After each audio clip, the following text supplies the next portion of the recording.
ሴት ልጅ ለዲናዊ ጉዳይ ወይም ለማስተማር ሚዲያ ላይ መውጣት ትችላለች ወይ? ዲንን ለማስተማር ወንዶች በቂ ናቸው። በቂ ናቸው ብቻ ሳይሆን በድሮ ጊዜ ከብዙ ሰዎች የበለጠ እውቀት ያላቸው እንቁ የሚባሉ ሴቶች ከመኖራቸው ጋር አንዳቸውም ህዝብ ባለበት በይፋ ሲያስተምሩ አይታወቅም። አይሻ ረዲየላሁ ተዓላ አንሃ ቤቷ ነበር የምትቀመጠው። ወቀርና ፊ ቡዩቲኩነ ስለተባለ መጠየቅ የሚፈልጉ ሰዎች መጥተው ይጠይቃሉ። ከመጋረጃ ጀርባ ይጠይቃሉ፣ ትመልስላቸዋለች። ግልጽ ነው። በዚህ ሁኔታ ለህዝብ ይፋ በሆነ መልኩ ራሷን ሳታጋልጥ ነበር የሴት ልጅ የምታስተምረው። በትክክልም መሆን ያለበት እንደዛ ነው። ግልጽ ነው። እና ከዚህ አንጻር ሴት ምንም እንኳን ፊቷን ሸፍና በደንብ ተጠባብቃ ራሷ ማለት ጥብቅ በሆነ መልኩ ቢሆንም እንደዚህ ይፋ በሆነ መልኩ ማስተማሯ አይታወቅም በኢስላም ታሪክ።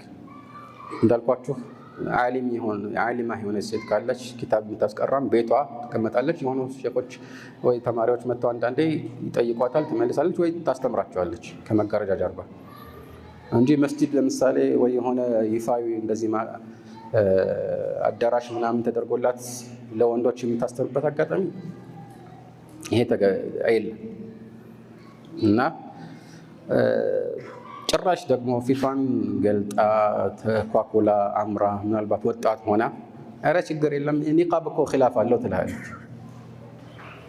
ኒቃብ ኺላፍ አለው ማለት እንደዚህ አምሮ በተለይ ወጣት ሆና ለህዝብ መድረክ ላይ ቆማ ማስተማሯ ኺላፍ አለው ማለት ነው። ኒቃብ ኺላፍ አለው? አዎ ኺላፍ አለው። እንኳን አብዛኞቹ ዑለማዎች አይቻልም ቢሉ አንዳንድ ሰው ግራ እንደ አብዛኞቹ ይቻላል አይደል እንደሚሉት ነው የሚሉት። ለአብዛኞቹ አይቻልም ነው የሚሉት። ወደድም ጠላን አብዛኞቹ ዑለማዎች አይቻልም ነው የሚሉት። የድሮ መዛቦችን ስንመለከት ግን አንዳንድ ሰው የሚታታበት አንዳንድ ዑለማዎች አውራ ነው አይደለም የሚለው አይ አውራ አይደለም ይለዋል። ሊሸፈን የሚገባ ሀፍረተ ገላ አይደለም ግን መክፈት አይቻልም ይለዋል። እንደዛ ብሎ ለምን? ለፈተና ሲባል። ስለዚህ ለፈተናም አሉ አውራ ስለሆነም አሉ በሆነ መልኩ ብቻ አብዛኞቹ ዑለማዎች ክልክል ነው ይላሉ። ዐውረት ሰላትና ዐውረት ነظርን አንዳንድ ጊዜ አንዳንድ ሰው ይቀላቅላል። ሰላት ላይ ለምሳሌ ፊትንና እጅን አስመልክቶ አውራ ስላልሆነ ይከፈታል ችግር የለውም ሲሉ ይኸው እንደዚህ ብለዋል ፉቃሃዎች ይላሉ። እነሱ የተከለሙን عن ዐውረት الصلاة ማለት ሶላት ላይ እኮ የተወሰነ የሰውነት ክፍል መሸፈን አለበት። ብቻዋንም ብትሆን በጨለማ ብቻዋን ብትሰግድ ራሱ ይቻላል። በጨለማ ብቻዋን እየሰገደች ለምሳሌ ጸጉሯን ገላልጣ አንድ ሴት መስገድ ትችላለች እንዴ? አትችልም እኮ። ስለዚህ አውራ አለ ማለት ነው። ስለሱ ነው የሚያወሩት እነሱ። ማየት ምናምን ሲባል ደግሞ ሌላ ነገር ነው የሚያወሩት። እንታቻል። ይሄ እንዳለ ሆኖ አልሙሂም ምንድነው ኺላፍ አለ ተብሎ ኺላፉ የማይገባበት ቦታ ለማስገባት መሞከር ስህተት ነው የሚሆነው። የተለያዩ ርዕሶች ናቸውና ማለት ነው። በሁሉም ዑለማዎች ስምንት አንዲት ሴት ራሷን እንደዚህ አጌጣ ህዝብ ፊት እንደዚህ ተጋልጣ ማውራቷን የሚደግፍ በተለይ ወጣት ከሆነች በድሮ ዑለማዎች ዘንድ ማለት ነው ይህንን የሚደግፍ አናውቅም። ግልጽ ነው። እና ፈተና ውስጥ ደግሞ በትንሹ ይጀመራል። ምን ያህል ሲሰፋ ታየዋለህ። እንግዲህ መጀመሪያ በደንብ ለባብሳ ትመጣለች። ከዛ በኋላ በደንብ እየተኳኳለች ልብሷ ቀለሙ እያማረ አነጋገሯ በሳቅ እየታጀበ ይሄዳል። እንደዚህ ነው ፈተና አሳስቆ ነው የሚወስደው። ስለዚህ ከዚህ አንፃር ይህ መሆን የሌለበት ነገር ነው ማለት ነው። طيب ጧቱን በቁርአን የጀመረ ሰው ቀኑ ሙሉ በረካ ነው የሚሰፍንበት። ይሄ ሰው እኩል ብትኖርም ከሰው ልጅ ጋር እድሜ እኩል ቢሆንም ያንተ ግን በረካ አለ። እድሜ ላይም ምትበላውም ላይ ምትጠጣውም ላይ ገንዘብህ ላይ ሁሉም ነገር ላይ ነው በረካ የሚገባው። ቁርአን ህይወቱ ያረገ ሰው ወላሂ ሳይሰራ ራሱ ሰው ብዙ ሳይለፋ ያገኛል። የቁርአን ሰዎች ካያችሁ ለሁም ሃይባ አላቸው። ከሌላ ሰው ይለያሉ፣ ከማንም ሰው ይለያል። የቁርአን ሰው ቁርአን ህይወት ያረገ ሰው ከሌላ ሰው ፊቱ ራሱ ይለያል። ሃይባም አለው። ይሄ ሰው ሲኖር በበረካ ነው የሚኖረው። ይሄ ሰው አንድ ሰው ጧት ይወጥና ሲሰራ ማታ ሲመለስ 500 ብር ይዞ ይመጣል የቀን ስራ። አንዳንዱ ደግሞ ጠዋት 2 ሰዓት ወጥቶ 5 ሰዓት ሳይደርስ ተመልሶ 1000 ብር ይዞ ይመጣል። ይሄ ፈድሉላህ ዩቲህ መየሻ ነው። ሰው በለፋው ልክ ያገኛል አይደለም፣ ግን አላህ መስመሩን ሲያሳየህ ነው። ምክንያቱም ለምን ካላችሁ አላህን ብሎ አንድ ሰው በአላህ መንገድ ላይ እየኖረ አላህ ርዝቁን ከሱ አይነጥለው። ይሄ ነው በጭራሽ። ለነዛ ለካዱ ለከፈሩ ከአላህ መንገድ ላፈነገጡ ህዝቦች አላህ እየመገበ እያጠጣ እያበላ እሱን ብሎ ለሱ የሚሰባሰቡትን አላህን ብሎ ቁርአንን ይዞ የሚኖሩትን አላህ የሚጥል ጌታ አይደለም። ይሄን በደንብ ልናስብ ይገባል። ይሄ ተወኩል እኛ ውስጥ ሊኖር ይገባል። ግን ቁርአንን ጥፍጥናውን ለማወቅ ረጅም ጊዜ ይፈልጋል። አብሮ መኖርን ይፈልጋል። አብሮ ማደርን ይፈልጋል። ማታ ልተኛ ስትል ጧት ስትነሳ ቀንህን በዚህ ከጀመርክ ወላሂ የበራ ሆኖ ነው የምታገኙት። ስለዚህ ፈልነህያ መዐል ቁርአን ስንኖር ከቁርአን ጋር መሆን አለበት ህይወታችን። ሰውም ሲሞትም ከቁርአን ጋር ሲሆን ነው። በቅርብ የሞቱት ሙአዚን መስጂድ ነበዊ መዲና ላይ ኢማም አዛን ሲያወጡ የነበሩት እድሜያቸው ከ14 ዓመት ጀምሮ ነው አዛን ሲያወጡ የከረሙት። በቅርብ ነው የሞቱት፣ ከ2 ቀን በፊት ሲሞቱ አዛን እያሉ ነው የሞቱት። አዛን እያሉ ሞቱ። ተቀርጾ ቪዲዮ ራሱ ተለቆ መን ዓሸ መዐ ሸይኢ ማተ ዐለይሂ፣ ከአንድ ነገር ጋር የኖረ ሰው ከዛው ጋር ነው የሚሞተው ይላሉ። ቢስሚላህ ወሰላቱ ወሰላሙ ዐላ ረሱሊላህ። እስልምና ሙሉ ሃይማኖት ነው። ለሰርግም ለለቅሶም ምን መሆን እንዳለበት በግልጽ ጠቁሟል። ማንኛውንም ባህል እስልምና እውቅና ሰጥቶታል። ያ ባህል ምን እስካልሆነ ድረስ ኢስላምን የሚጋጭ የሰው ልጆችን የሚጎዳ ነገር ሆኖ እስካልመጣ ድረስ ማለት ነው። ልብ በሉ፣ ጫት ጎጂ ነገር ነው። የሰርግ ቀንም ይሁን የለቅሶ ቀን ምንም ግንኙነት ከእስልምና ጋር የለውም። አይደለም እንደዚህ ከበር ጀምሮ ሲገባ ጫት ተይዞ ኒካሁ ሊደረግ ሲል ደግሞ እንደ ጥይት ተጋድሞ በጫቱ በረካ ይሆንብል ሊባል ነው። ጫት የስንቶችን ትዳር ሲያፈርስ ነው የታየው። ፍቺ መቀነስ ከተፈለገ ከጫት መራቅ አለበት። ሰርጋችንም ለቅሷችንም ጫት የጸዳ ይሁን። ወሰላሙ አለይኩም ወራህመቱላህ። በሃይማኖቱ እኔም በሃይማኖቴ መጋባት ሙስሊም ማግባት ይችላል። ክርስቲያን ሴት መስጠየር አሪፍ ነው። ሙስሊሞች አይችልም። ክርስቲያን ሴት ማግባት ይችላል። ባለ አጋሪ የሆኑ ሴቶችን እስከሚያምኑ ድረስ አታግባቸው። ከአጋሪቱ ምን ደንቃችሁ ያመነችው ባሪያ በእርግጥ በላጭ ናት ይላል። ለአጋሪ ወንዶችም እስከሚያምኑ ድረስ አትዳሩላቸው። ከአጋሪው ጌታ ምንም ቢደንቃችሁ ምእመኑ ባሪያ በላጭ ነው ይላል። ምን መሰለህ አሁን ይሄ እኮ ኮንሰፕቱ ይሄ የቁርአን ቃል ነው። ባላህ አላጋሩም እኮ ገባህ? ባላህ አላጋሩም እኮ እሱ እኮ አሁን በድሮ ራሱ ባይብል ራሱ ማለት ነው። ኦኬ ቁርአን አፕዴት አለው እንዴ? አዎ አፕዴት እኮ አይደለም። 4 ከቁርአን በፊት 3 ወርደዋል አይደለም? እነሱ እንዳለ የሚያመለክቱት አንድ አላህ ላይ ነው።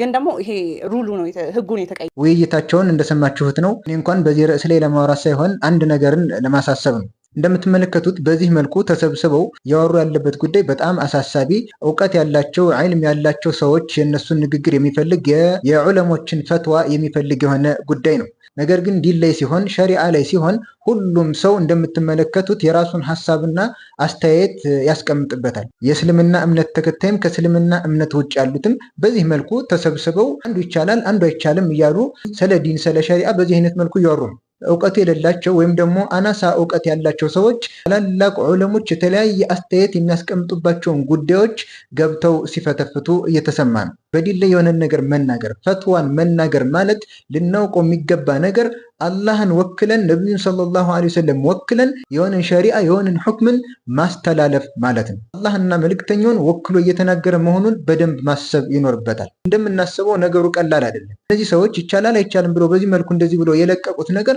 ሰዎች ዘንድ ደርሶ ምን አይነት ውዝግብና ምን አይነት ነገር እንደሚፈጥር ማሰብ ይኖርብናል። እስልምና ላይ ሸሪዓ ላይ የሆነ ዲናዊ ጉዳይ ላይ ሲሆን ማንም ተነስቶ የራሱን አስተያየት አይደለም እንደዚህ ይመስለኛል ይሄ ነው እንደዚህ ነው የሚሆነው እያለ የራሱን አስተያየት የሚያስቀምጥበት ነገር ነው። ይህ ተግባር ደግሞ በሙስሊሙ ላይ ትልቅ አደጋን የሚፈጥር ነገር ስለሆነ በጣም ልንጠነቀቅ ይገባል። አንድ ግልጽ የሆነ ምሳሌ እንውሰድ። እዚህ ፖድካስት ላይ የተሰበሰቡ ሰዎች የሆነ ሰው ኩላሊቱን ታሟል፣ ስለዚህ ምን አይነት መድኃኒትን ይውሰድ በሚል ጥያቄ ቢቀርብላቸው ይህንን መድኃኒት ነው መውሰድ ያለበት አይደለም ይህንን መውሰድ ያለበት እየተባለ እርስ በርሳቸው ይነጋገሩበታል። ሁሉም የመሰለውን ሀሳብ ማቅረብ ይችላል። ወይም ደግሞ ለምሳሌ የሆነ ሰው እግሩን ቢታመም አንደኛው እግሩ መቆረጥ ነው ያለበት፣ ሌላኛው ደግሞ መቆረጥ አያስፈልገውም እያለ የራሳቸውን አስተያየት በሰዎች ላይ የሕክምና ባለሙያዎችን ተክተው መናገር ይችላሉ። እዚህ ላይ የሚዳፈር አካል አለ? እውቀቱ የለኝም ብለው ራሳቸውን ይቆጥባል። ወደ ዲን ስንመጣ ግን የተለያየ አይነት አስተሳሰብ ያለው ሰው ሁሉ እኔም መናገር አለብኝ ብሎ በሚፈልገው መልኩ የራሱን አስተሳሰብ ሲገልጽ ይሰማል። የማናውቀው ጉዳይ ሲገጥመን ልክ የሕክምናውን ጉዳይ ወደ ባለሙያዎቹ ወደ ሐኪሞቹ እንደምናስተላልፈው ሁሉ ሸሪዓዊ ጉዳይ ዲናዊ ጉዳይ ሲሆንም ደግሞ ባለቤቶች አሉት፣ ወደ እነሱ መልሶ መጠየቅ ይቻላል። አላህም ቁርአን ላይ ፈስአሉ አህለ ዚክሪ ኢንኩንቱም ላ ተዕለሙን የማታውቁትን ነገር የእውቀት ባለቤቶችን ጠይቁ ብሎ አህለ ዚክር አህለል ዒልሞች የእውቀት ባለቤቶች እንዲጠየቁ ነው አላህ ያዘዘው። በተለያዩ የፖድካስት ፕሮግራሞች ላይ ከፕሮግራማቸው ጋር የማይገናኝን ነገር ለድንገት የገባን የዲናዊ ጉዳይን ለጊዜው ማቆየት እንጂ በዛው ርዕሱ ከተነሳ ላይ ቀር ብሎ በዚህ አይነት መልኩ የተወዛገበ የሆነን ሐሳብ ለህዝብ ማቅረብ በጣም የተሳሳተ የሆነ ስራ ነው። በዲን ላይም ደግሞ አጉል የሆነ ድፍረትን ያሳያል። ፖድካስቱ የተዘጋጀው ስራዬ ተብሎ ለዚህ ጉዳይም ከሆነ በዚህ ጉዳይ ላይ ማውራት የሚገባቸው አካሎችን ጋብዞ ርዕሱን በደንብ እያነሱ ትክክለኛ ሸሪዓዊ ግንዛቤ ለህዝብ እንዲያስጨብጡ ማድረግ ነው። ከዚህ ውጭ ይህ ተግባር ምንም አይነት የሚጠቅመው ነገር የለም። እንዲሁም ህዝብን ግራ የሚያጋባና ያልሆነ የሆነ ተግባር ነው። ስለዚህ ሁላችንም ከእንደዚህ አይነት ተግባራት ልንጠነቀቅ ይገባል። ከእውቀት ባለቤቶች በዚሁ ላይ ጊዜያቸውን ከፈጁ የእውቀት ባለቤቶች እውቀትን ልንወስድ ይገባል። ወሰላሙ አለይኩም ወረሕመቱላሂ ወበረካቱ። ክርስቲያኖች መሰረታችሁን ከየት ነው ያመጣችሁት? አሰላሙ አለይኩም ወራህመቱላሂ ወበረካቱ። እንዴት ናችሁ? ዛሬ ኢንሻአላህ በተወሰነ መልኩ መጽሐፍ ቅዱስ ውስጥ ነብያቶች ኢየሱስን ጨምሮ እንዲሁም ደግሞ ሐዋርያቶች ጳውሎስን ጨምሮ በኢየሱስ ቋንቋ በአረማይክ ምንድነው የሰበኩት የሚለውን ነገር የምንመለከት ይሆናል ማለት ነው ኢንሻአላህ። ከነብዩ ኢየሱስ ስንጀምር ምን ብሎ ነው የሰበከው? ማርቆስ 12:29 ላይ ከትእዛዛት ሁሉ ፊተኛይቱ የትኛዋ ናት ተብሎ ሲጠየቅ ኢየሱስ ምን ብሎ ነው የመለሰው? ምን ይላል? and Yeshua said unto him, the first from any of the fact in the commandments Shema Israel, hear Israel Maria Allah the Lord Yahweh our God is one Maria Lord Yahweh ይላል። እንግሊዘኛውና አረማይኩን አቀላቅሎ ነው ያስቀመጠው። አረማይኩ ብቻ ምንድነው የሚለው? ማሪያ አላህን he is one ማሪያ አላህ Subhanahu Wa Ta'ala ስንት መሆኑ አንድ አምላክ መሆኑ ነው ማለት ነው የተቀመጠው። እንዲሁም አምላካችሁ አይደለም ያለው አማርኛውን ማየት ትችላላችሁ። አምላካችን ብሎ ነው ያስቀመጠው። ባቂ ነበረ ወይ ብለን ሉቃስ 18:18 ስንመለከት ምን ይላል? ካለቆች ማኑ ቸር መምህር የዘላለምን ሕይወት እንዶርስ ምን ላድርግ ብሎ ሲጠይቀው ነው የኢየሱስ መልስ 19 ላይ ምን ነበረ ብለን ስናይ ምን ይላል? Yeshua said unto him, why do you call me Tabagud? There is no one Tabagud except for one Allah God ይላል። ከአላህ በስተቀር ቸር ማንም የለም። ለምንድነው ቸር የምትለኝ ብሎ ይገስጸዋል ማለት ነው ኢየሱስ። እሺ ወደ ነብዩላህ ሙሳ እንሂድና ዘዳግም ምዕራፍ 4 ቁጥር 39 ላይ እንግዲህ በላይ በሰማይ በታችን በምድርም እግዚአብሔር እርሱ አምላክ መሆኑን ዛሬ ወቅ ይላል። እሱም በአረማይክ እግዚአብሔር እርሱ አምላክ መሆኑን ዛሬ ወቅ የሚለውን በአረማይክ ስናየው ምን ይላል? ድማርያሃው ኢሌ አላሃ ነው የሚለው። አላሃ በሽማያ መእሊል ይላል ማለት ነው። አላሃ ብሎ ነው የሰበከው። እንግዲህ ሙሴ ምንድነው ያለው? በበታችን በምድርም እግዚአብሔር የሚለው አረማይኩ ላይ ምንድነው የሚለው? አላሃ እርሱ አምላክ መሆኑን ዛሬ እወቅ ነው የሚለው ማለት ነው። ሰለሞንስ ምን ብሏል ብለን አንደኛ ነገሥት ምዕራፍ 8 ቁጥር 60 ላይ ምን ይላል? ይኸውም የምድር ህዝቦች ሁሉ እግዚአብሔር ብቻ አምላክ እንደሆነና ከእርሱ በቀር ሌላ እንደሌለ ያውቁ ዘንድ ይላል። እንግዲህ አሁንም እግዚአብሔር ብቻ ተብሎ የተቀመጠው ቃል ምንድነው? መርየሌ አላህ ተብሎ ነው ማለት ነው የተቀመጠው። እንግዲህ ሰዓት ለመቆጠብ ያክል እንግዲህ እንደተመለከታችሁት ነው። ሰዓት ለመቆጠብ ያክል ወደ ያዕቆብ እንሂድና ያዕቆብ 2:19 ላይ ምን ይላል?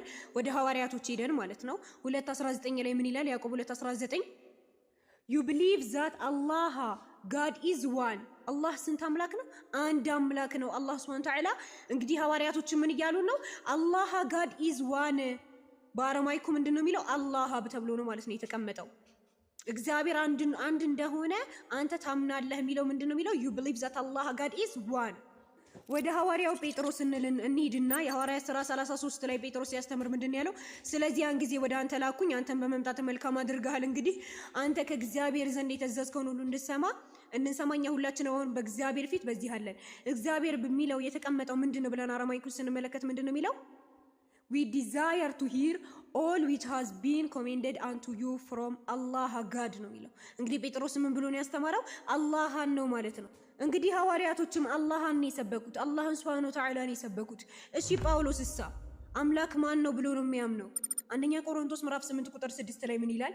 ለኛስ ነገር ሁሉ ከላይ እንደውም ምን ብሎ ነው የሚጀምረው? መቼም ብዙ አማልክትና ብዙ ጌቶች አሉ፣ ነገር ግን በሰማይ ሆነ በምድርም ሆነ አማልክት የተባሉ ምንም ቢኖሩ ይላል ለኛስ ነገር ሁሉ ከእርሱ የሆነና እኛም ለእርሱ የሆነን አንድ አምላክ አብ አለን። እንግዲህ አብ ውስጥ ወልድ አይካተትም። አንድ አምላክ አብ አለን ብሎ ነው የገለጸው። እዚች ጋር ምን ተብሎ ነው የተቀመጠው? አረማይኩ ላይ but for ourselves there is one Allah Abba God ብሎ ነው ያስቀመጠው። ጳውሎስ ራሱ ማንን የሰበከው? አላህን ነው ማለት ነው። እንግዲህ አሁን እናንተ የምትናገሩትን አይደለም የሚናገሩት እነሱ ማለት ነው። አላህ ብለው ነው የሰበኩት። አላህ Abba God the Father which all are from and we are in him። አሁንም ጳውሎስ አንደኛ ጢሞቴዎስ ምዕራፍ 2 ቁጥር 5 ላይ ምን ይለናል?